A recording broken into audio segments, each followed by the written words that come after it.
Ruyant a imaginé un bateau volant, mais c'est bien sur l'eau que le Dunkerquois voulait voir sa nouvelle monture.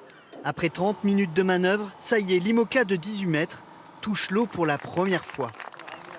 Il rejoint son élément pour lequel il a été fait, donc ouais, c'est un moment chouette de le voir toucher l'eau. Et puis il y a encore du boulot, mais là maintenant j'étais pressé de le voir à l'eau, je suis pressé d'aller naviguer maintenant. Le bateau a vu le jour dans ce chantier à Lorient, 18 mois de travaux pour ce modèle unique. Avant la mise à l'eau, Thomas Ruyant inspecte la bête un peu assagie par rapport au précédent bateau. D'une Formule 1, il passe à un 4x4. Il voguera tout de même à 30 nœuds et sera plus adapté au Vendée Globe. On a vraiment voulu avoir une carène faite pour le large, pour le Vendée Globe, qui puisse passer mieux la mer, augmenter nos vitesses moyennes.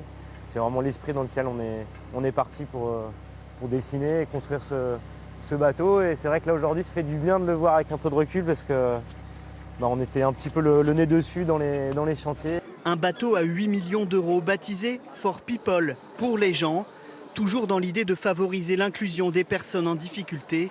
Une volonté de son sponsor, lui aussi nordiste. On est animés tous les deux par un fort esprit de compétition, l'envie de gagner ou de jouer la victoire, l'envie aussi d'associer, donner du sens à cette performance et d'y associer une performance sociétale.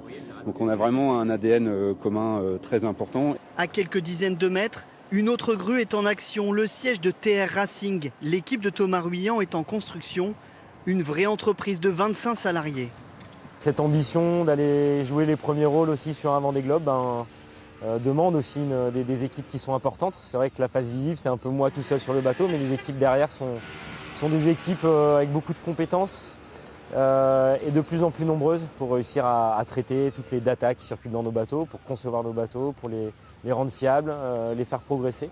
Des ajustements techniques à quai sont prévus pendant une dizaine de jours avant de découvrir enfin le large. La première course aura lieu au mois de mai.